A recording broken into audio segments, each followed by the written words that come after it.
Catherine was engaged in a conversation with Melania Trump, and Camilla was kind of standing there looking really awkward, not really making eye contact. Catherine was speaking with Melania Trump. Smiles, eye contact, warmth. And just a step away, Queen Camilla stood awkwardly, silent, looking lost, unable to join in. That was the image, and that image told the story. Good evening, and welcome to this special report. Thank you for joining us. Tonight, we take you inside Windsor Castle, where the United States President's state visit revealed a drama no one had planned for. A showcase of unity became a contest of presence. A queen tried to command the spotlight, but it was the princess who captured it. Before we continue, a quick reminder. If you enjoy these deep dive reports, don't forget to hit like, subscribe to the channel, and turn on notifications so you never miss the next story. Your support helps us bring you the real drama behind the headlines. On paper, the event was carefully balanced. Queen Camilla, First Lady Melania Trump, and the Princess of Wales were assigned equal roles. Camilla would represent continuity. Melania would symbolize partnership. Catherine would embody the modern face of royalty. It was designed as a tableau of tradition and friendship, but the cameras had other plans. The moment Melania's helicopter touched down on Windsor's manicured lawns, lenses turned, shutters clicked, and social media lit up. Not with talk of the Queen, not with commentary on Windsor's grandeur, but with images of Melania's striking hat and Catherine's poised elegance at her side. Together, the First Lady and the Princess became the story. Camilla, though present, faded into the background. That imbalance grew sharper at the state banquet. By protocol, Catherine was seated beside the President of the United States, a position of honor traditionally reserved for the most senior royal after the monarch. It was meant to show respect. Instead, it set the stage for a moment that defined the evening. With cameras close enough to catch his words, President Trump leaned in and declared, "So radiant, so healthy, so beautiful." The remarks spread like wildfire. American networks replayed it endlessly. The soundbite became headline material. And across the Atlantic, the verdict was clear. The Princess of Wales was the radiant star of Windsor's night. The Queen, smiling politely from further down the table, was barely noticed. Inside the palace, aides felt the sting. One insider confessed later. The Queen hoped Windsor's heritage would dominate coverage, but the reality was, Catherine dominated. The cameras chose her. Still, the real drama came not at the banquet table, but in what followed. While Camilla led Melania on a dignified tour of Windsor's library and the famous Queen Mary's doll's house, Catherine took the First Lady elsewhere, into a children's activity program on the castle grounds. And that was where the story changed forever. The footage was unforgettable. Catherine, still in her gown, kneeling on the floor beside laughing children, helping them glue leaves, paint with bright colors. Beside her, Melania, so often called distant, smiling, cutting paper, even laughing. The two women side by side, sleeves brushed with paint, surrounded by joy. Those images dominated American front pages. They played on loop across US morning shows. Commentators called it authenticity, humanity, connection. Soft power is not built in libraries, but in laughter, one analyst observed. Catherine gave the world a story to share. Camilla gave history. The difference was decisive.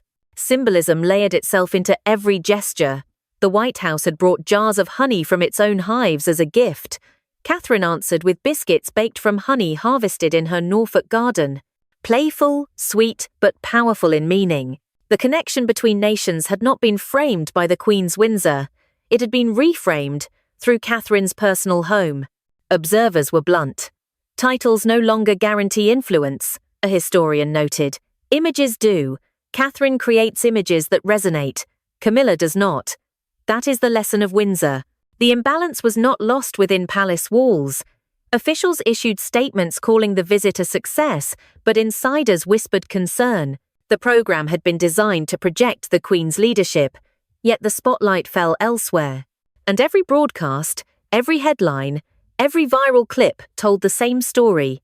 Catherine was the face of diplomacy. Camilla was not. By the close of the visit, applause echoed through Windsor's halls. The official program was complete, but the narrative leaving Windsor told a very different tale. Catherine's smile, Melania's ease, the laughter of children. These were the images the world remembered. And so, a quiet question spread across diplomatic circles. In the subtle art of soft power, could Queen Camilla truly compete with the Princess of Wales? Windsor suggested the answer had already been decided.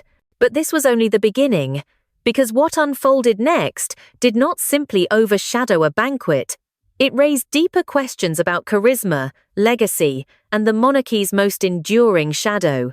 Applause rang through Windsor's banquet hall, but as the clinking of glasses faded, the story outside was already being rewritten. The Queen presided, yes, yet it was Catherine and Melania who owned the pictures. The next morning's headlines told it all. American outlets ran photographs of Catherine crouched low among the children, Melania at her side, both women smiling, both seemingly free of protocol. The faces of soft diplomacy, one network declared. Camilla's name barely appeared. For a queen intent on demonstrating her new authority, the silence was deafening. Behind palace walls, the mood shifted. Officials had planned every minute with precision. Tours of Windsor's treasures, carefully staged appearances, a symbolic gift exchange. But plans on paper cannot command the camera's lens, and the lens had chosen Catherine. Observers were quick to note the contrast. Camilla, guiding the First Lady through Windsor's historic library, speaking with dignity about books and heritage. Catherine, kneeling in her gown, sleeves brushing the floor, laughing with children. One was formal, static, rooted in stone. The other was dynamic, human, instantly shareable. The Queen brought history, a US commentator remarked. The Princess brought the moment. And the symbolism only deepened.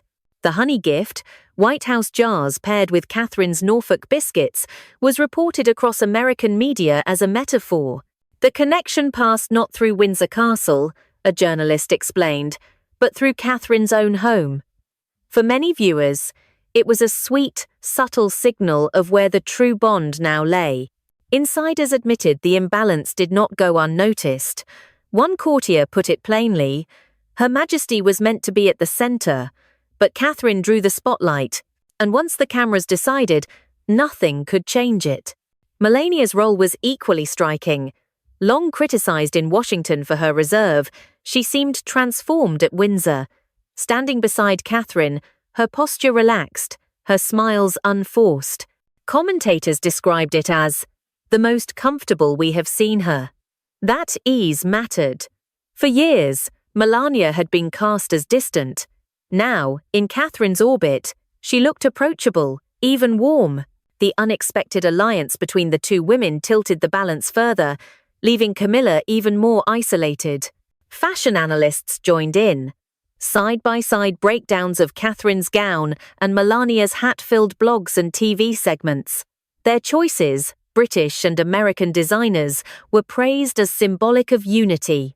Camilla's attire received only passing mention. The pattern was relentless. Where Catherine and Melania appeared, coverage followed. Where Camilla stood, silence lingered. Analysts in London and Washington began drawing larger lessons. Titles no longer command attention, one historian observed. Images do. Catherine produces images that resonate across borders. Camilla does not. That is the reality of modern monarchy. The parallels with Diana became impossible to ignore.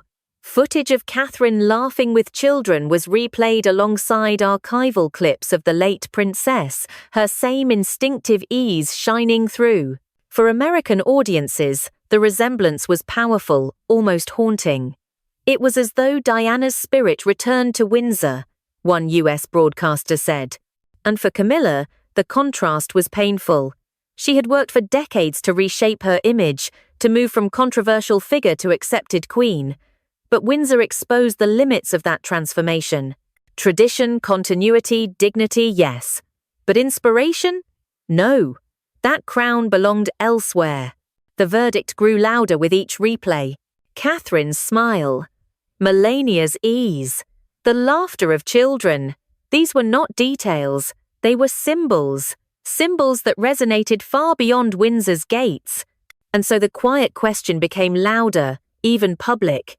If soft power is the currency of monarchy in the 21st century, what happens when the Queen cannot command it? The visit was meant to project unity. Instead, it exposed a divide. A queen, present but peripheral. A princess, radiant at the center. A first lady, reborn in unexpected alliance. Windsor had provided the stage, but the story belonged to someone else. And that story was not finished, because as the cameras moved on, the shadow of Diana grew larger. The legacy of charisma, of empathy, of connection, once embodied by the people's princess, now seemed reborn in Catherine. And in that legacy lay the seeds of an even deeper drama. Morning shows in the United States replayed the same scene again and again. Catherine kneeling on the floor, guiding a child's hand with a paintbrush, Melania leaning in beside her, relaxed and smiling. For viewers, it was not protocol. It was authenticity. And authenticity was the headline. The White House was pleased. The images showed warmth, connection, and a partnership that reached beyond politics. But inside Windsor, the mood was different. Officials insisted the program had been flawless. The banquet, the tours, the gifts, all had unfolded according to plan. Yet the cameras had told another story, and that story had reduced Queen Camilla to the background. Commentators on both sides of the Atlantic drew sharp conclusions. The monarchy wanted to project continuity, one US analyst explained. Instead, it revealed contrast. Camilla represented tradition, Catherine represented resonance, and resonance wins. Diplomatic observers agreed. In Washington, highlight reels focused almost exclusively on Catherine and Melania. Fashion correspondents dissected their outfits in detail. Lifestyle sections praised their natural rapport. By contrast, Camilla's moments, guiding Melania through Windsor's historic rooms, discussing Queen Mary's doll's house, were mentioned only briefly, often in the middle of reports. For Camilla, the symbolism was painful. She had tried to anchor the visit in Windsor's grandeur, its history, its permanence. Yet the very continuity she leaned on became a weakness. To the American audience, stone walls and antique treasures could not compete with a princess laughing on the floor with children. One seasoned royal historian put it bluntly, "Soft power is captured through imagination. Catherine provides that. Camilla does not." The Windsor visit made it undeniable. And then came the banquet moment, the one line that replayed across US networks for days. President Trump, leaning toward Catherine, declaring in full view of the cameras, "So radiant, so healthy, so beautiful." The words were interpreted in different ways. Some dismissed them as routine flattery. Others argued they signaled recognition of Catherine's symbolic role. Whatever the intent, the impact was unmistakable. The American head of state had placed Catherine, not Camilla, at the symbolic center of the evening. The Queen's defenders stressed her dignity. She had led with grace, upheld tradition, and embodied stability. But the optics told a different story. Photographs showed her further down the table, smiling politely, but peripheral. Side-by-side headlines captured the divide. "Catherine shines at Windsor," one read. "Camilla oversees from the sidelines." Even the fashion press underlined the contrast. Catherine's gown, British designed, was praised for balancing elegance and modernity. Melania's outfit, American crafted, drew equal admiration. Camilla's attire, though noted, drew little commentary. For a queen seeking to project influence, the omission was telling. Palace aides attempted to reframe the narrative. Official statements highlighted the symbolism of the honey exchange, calling it a gesture of Anglo-American friendship. But even that moment reinforced the imbalance. The photographs accompanying the stories showed Catherine presenting the biscuits, Melania smiling beside her. The Queen was absent from the frame. Meanwhile, social media amplified the divide. Hashtags celebrating Catherine and Melania trended across platforms. Clips of their laughter with children went viral. Camilla's name was rarely mentioned. The contrast was not just visible, it was measurable. And the parallels with Diana grew louder. American broadcasters played archival footage of the late princess, kneeling with children, laughing, reaching out with ease, alongside the new clips of Catherine. The effect was electric. It was as though Diana's legacy walked again through Windsor, one commentator said. For many viewers, the resemblance was not just symbolic, it was emotional. For Camilla, this comparison cut deep. Her decades-long effort to reshape her public image had been steady, even successful in parts of Britain. But abroad, especially in the United States, the shadow of Diana remained powerful. And Windsor had shown that Catherine carried that legacy with effortless grace. Analysts warned of consequences. The monarchy depends on soft power to sustain relevance abroad, one expert explained. If the Queen cannot command attention during a state visit, questions will grow about where the institution's influence truly lies. Another was more direct. Camilla has the crown. Catherine has the connection. And in today's world, connection matters more. For Melania, the Windsor experience was transformative. Critics in Washington had long labeled her distant, silent, unwilling. But standing beside Catherine, she appeared engaged, approachable, even warm. American commentators praised the change. She looked present, she looked comfortable, one wrote. And the person who made that possible was Catherine. The irony was sharp. The visit was designed to showcase Queen Camilla as the steady face of a new reign. Instead, it highlighted Catherine as the monarchy's most valuable diplomatic figure, and gave Melania a rare moment of public approval.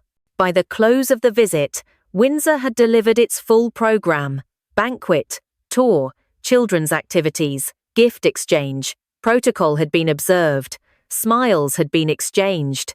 But the narrative leaving Windsor was entirely different. It was not about a queen presiding with authority, it was about a princess embodying connection. And that narrative, amplified by American media, could not be undone. The applause at Windsor was polite. The headlines abroad were decisive. Catherine's gestures, Melania's ease, the laughter of children, these became the defining symbols of the day. Camilla, though central in planning, was peripheral in memory. And so the debate began, whispered in palace corridors, and splashed across foreign headlines. Had the Queen of England been outshone on her own stage? The answer, many suggested, was already clear, but the real drama was only beginning.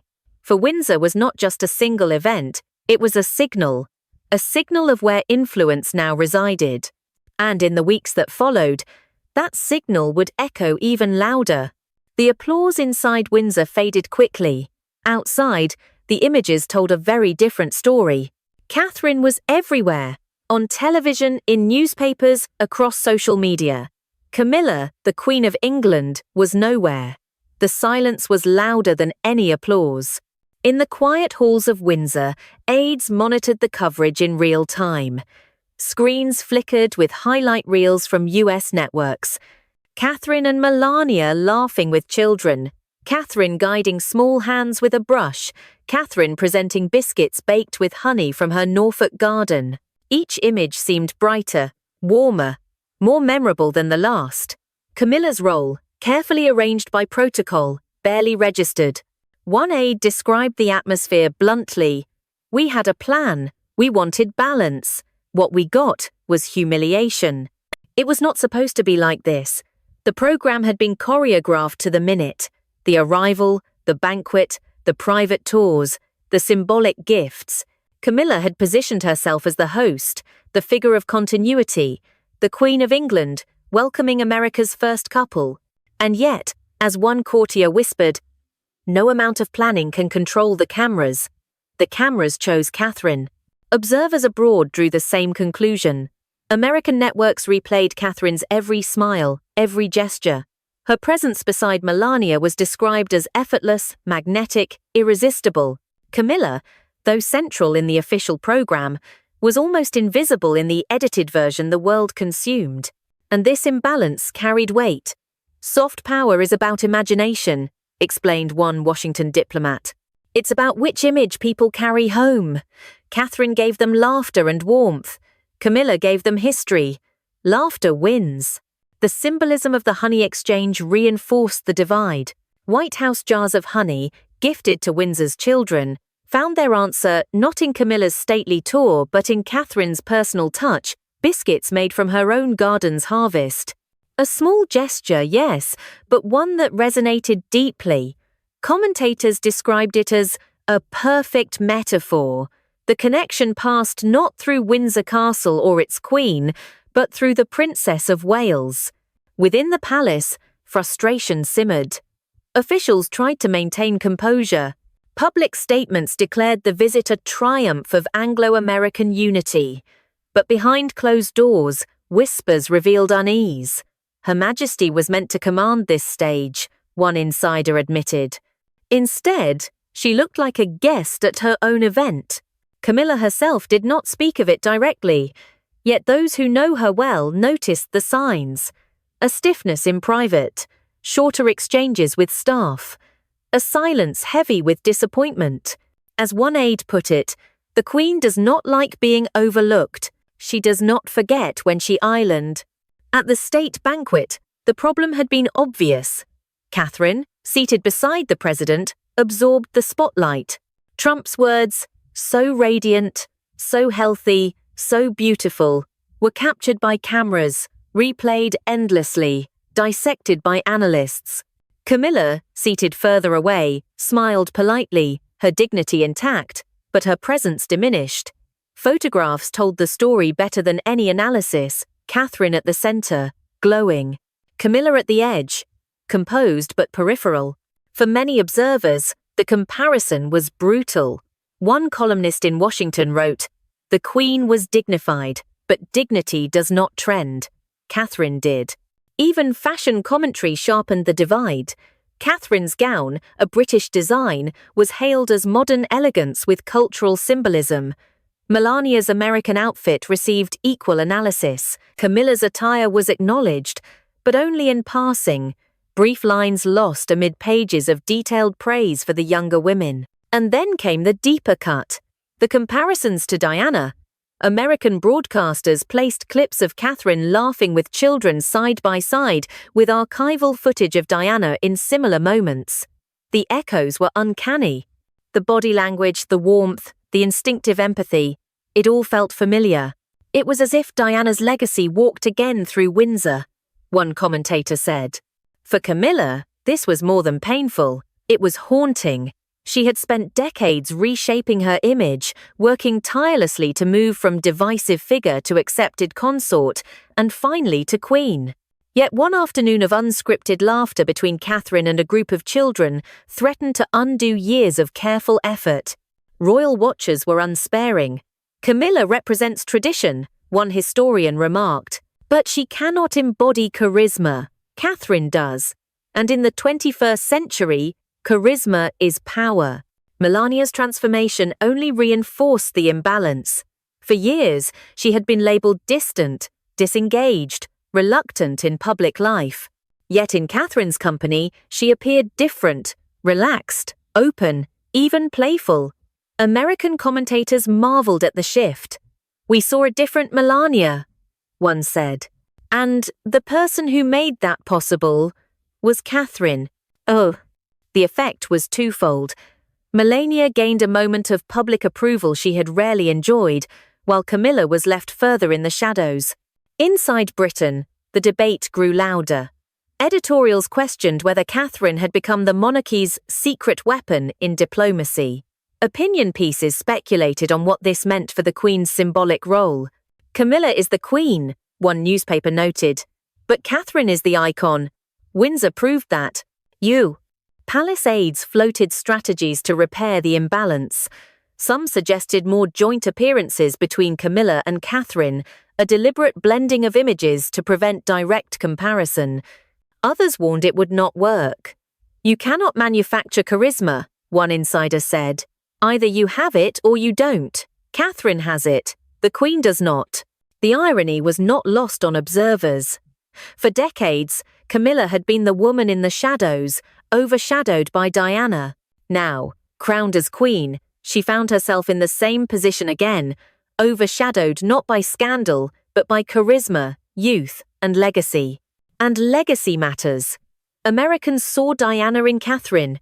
They felt the echo, and they responded. Polls in the days after the visit placed Catherine among the most admired foreign figures in the United States. Camilla's name did not appear. The verdict was clear. Windsor had been planned as Camilla's stage. Instead, it became Catherine's coronation of soft power. For the monarchy, this carried deep implications. Titles hold constitutional weight. But in the court of public opinion, images hold power. And at Windsor, those images belonged to Catherine. The cameras had made their choice. But within the palace, the consequences were only beginning to unfold. Because if the Queen of England could be outshone in her own castle, the question was no longer about one state visit. It was about the future balance of influence inside the monarchy itself.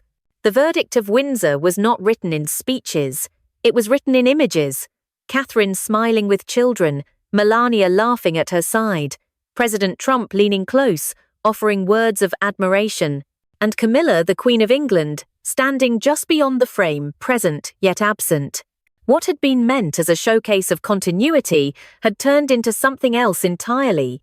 Catherine had not only dominated coverage, she had defined it. Across the Atlantic, the narrative hardened. The Princess of Wales is Britain's true ambassador, one American anchor declared. Another headline put it more bluntly: Camilla wears the crown, Catherine holds the power. Inside Windsor, this was more than uncomfortable, it was dangerous. The monarchy's strength has always relied on perception, on the ability to project relevance beyond Britain's shores. And now, in the world's most powerful media market, the Queen had been overshadowed on her own stage. The numbers told the story. In the week following the visit, American opinion polls ranked Catherine among the most admired foreign figures, surpassing many elected leaders. Camilla's name was absent. Social media hashtags featuring Catherine and Melania trended for days. By contrast, mentions of the Queen fell into silence. Analysts in Washington pointed to the symbolism. Windsor proved that titles alone mean little, said one strategist. Influence belongs to whoever captures imagination. Catherine captured it, Camilla did not. And the comparisons to Diana reached fever pitch. US. Broadcasters replayed archival footage of Diana cradling infants, laughing with children, reaching out to ordinary people, paired directly with clips of Catherine in Windsor. The echo was uncanny. It was as though Diana's legacy walked again through those halls, one commentator said. For American audiences, the connection was irresistible. Camilla's defenders pushed back.